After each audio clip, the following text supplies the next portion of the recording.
In this episode, you will learn why we tend to overthink and how you can begin to trust God's plan for you and your life. We'll discover three practical things. One, the practical psychology behind Proverbs 3, 5, and 6.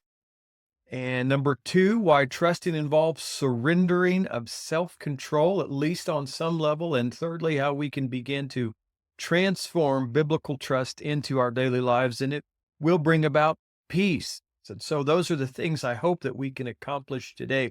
Hi, I'm Dexter Snyder. I am your host, and I'm excited to get started today. We are going to break down one of my favorite scripture verses, Proverbs chapter 3, verses 5 and 6.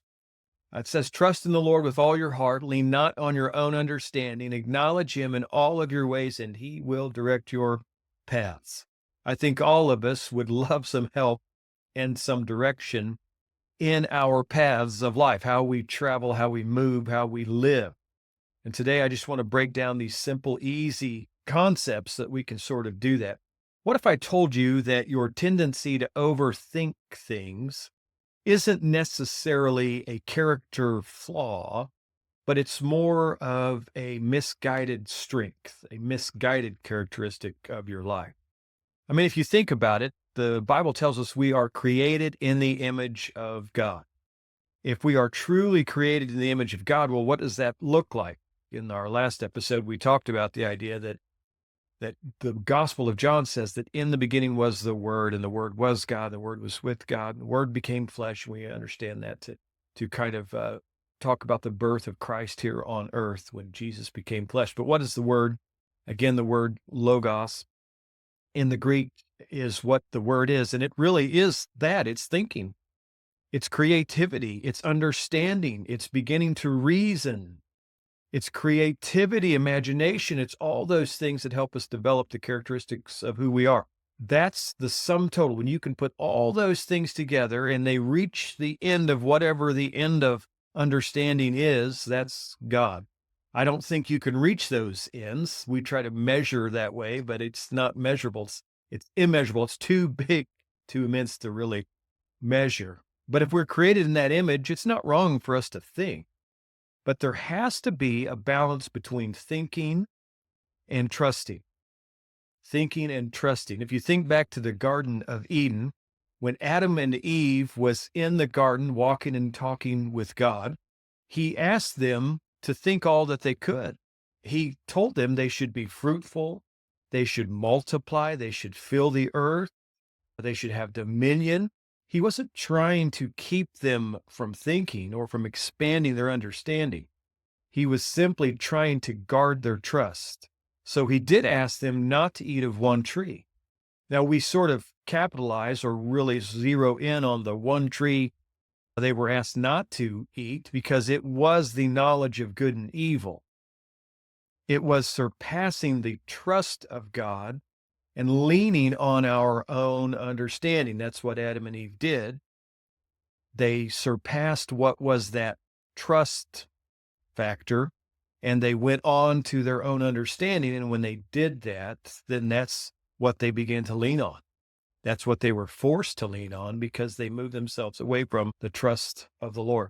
You know, I always think about all the other trees in the Bible.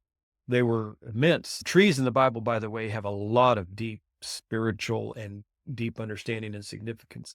We won't talk about all those trees today, but if you can imagine all the different trees in the Garden of Eden, they could eat of any of them.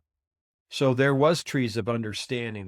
There were trees that spoke of wisdom. Maybe there were trees of understanding what it means to discover things, or trees that would sort of play into emotions, trees that would look like perhaps things that we enjoy, sports. I always say this time of year, it's almost Super Bowl time. Go Kansas City Chiefs. And you can imagine there were those trees of just recreation.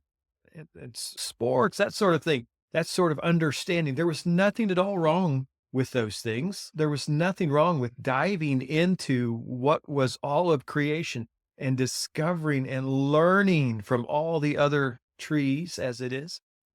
But what God did say was, I need to keep that understanding to a place where it's not trying to surpass who he is, this sort of father to child relationship, God to human or creator to created relationship, there has to be an element of trust. And when we surpass that, I think we begin to lean into our own understanding. So the understanding that we need to get back into the trust is simply us saying, you know what, God, you are greater than I, and I am going to surrender some things to you. Because the fact of the matter is, we all have a way of thinking and processing and learning and understanding. Our reason has been somewhat tainted or somewhat molded, if you will, by society and upbringing and life. The professionals tell us that the most impressionable ages for us is from the age of infancy to 6 years old. We are so impressionable. The word impression means to press into. It's like we're pressed into a mold of learning. This begins to be a foundational age for us to really understand and really sense what it means to reason, to understand. It's that impressionable age that teaches us how to learn, how to process. And by the age of 6, we've already got a foundation for how we're going to do that. Now, you think back to what you might remember from your childhood, from ages 6 and under. I mean, there's probably not a whole lot there that you do remember, but what you typically remember is typically very significant. So maybe there were some very significant things that happened to you at a very young age. You know, in my life, my mother passed away when I was 4 years old. She was hit by a drunk driver. There were two vehicles that one of them tried to pass her on the curb. And as he did, because she was slowing down because she saw the driver ahead of her was swerving across the center line. And so what took place was she slowed down and the guy behind her was under the influence as well. He tried to pass her on the shoulder. And as he did, he clipped the rear end of her car, pushing her into the oncoming traffic. And essentially, she was sandwiched between the two vehicles. She didn't make it through the night. You know, I don't remember a whole lot about my mother, but I do remember that night.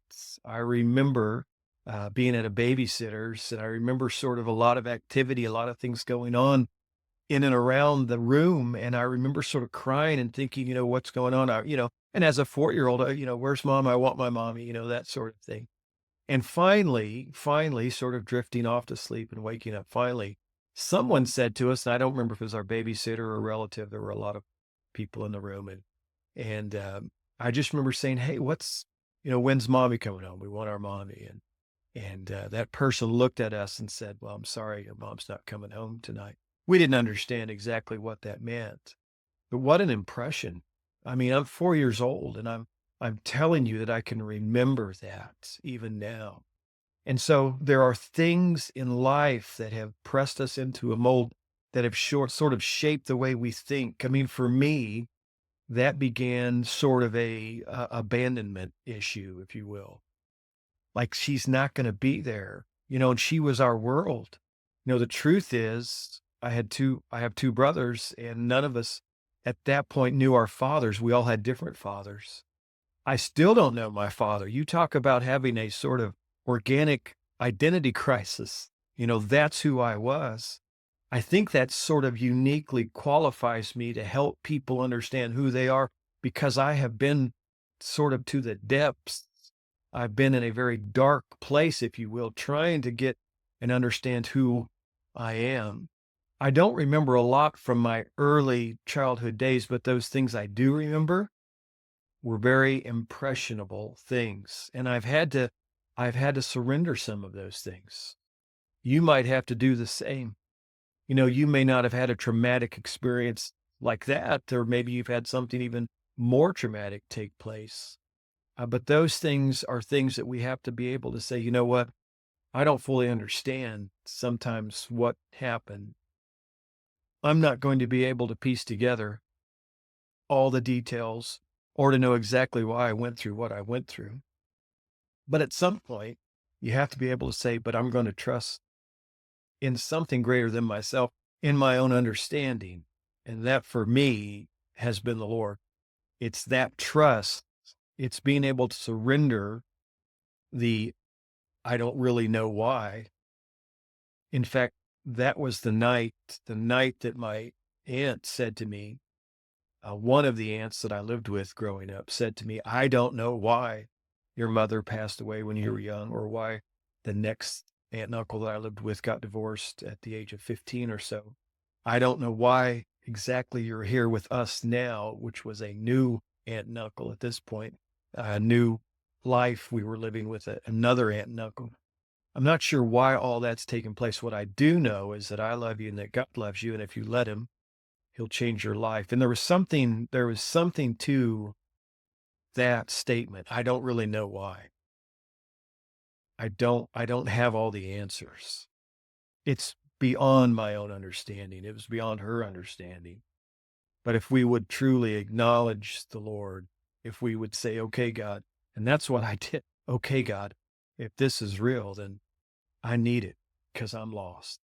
I had to surrender what was that part of my past to really move forward in understanding who I was and acknowledging that God is who he is. That word acknowledgement is a wonderful word. It means to know intimately.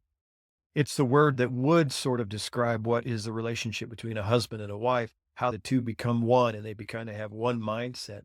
They know each other on an intimate and great level. It's also depicted as the way God relates to his children, specifically in the Old Testament, the children of Israel. And in the New Testament, of course, it's all of us who are children of God. So to acknowledge him is to say, okay, God, I trust you. Trust in the Lord with all your heart. We tend to trust in our own understanding, which again is based on often how things were programmed in our minds as we were very young.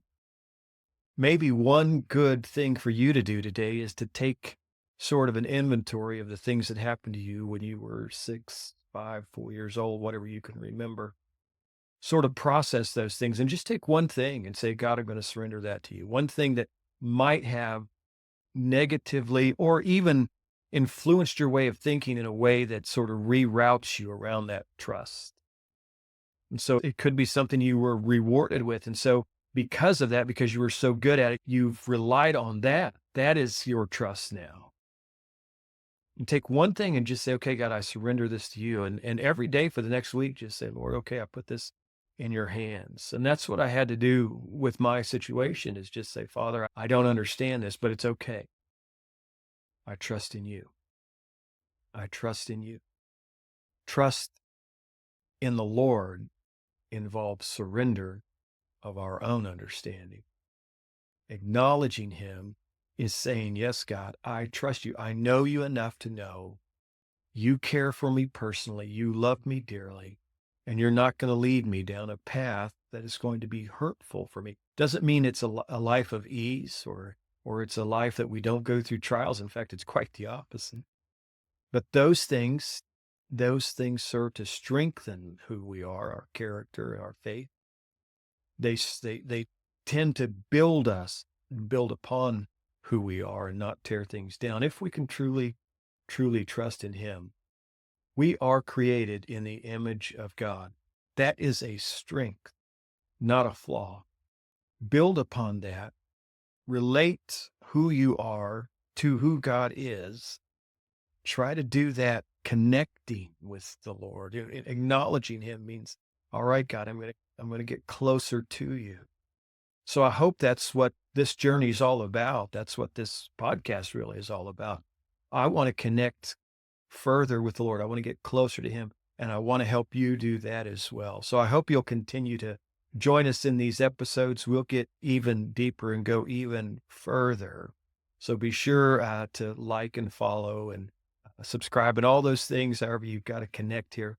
And let's continue to let the Lord move us into a direction that is acknowledging him and understanding that he will then direct us in the way that we could and should live. Thank you so much for your time. It's been a pleasure and an honor being with you today. God bless you.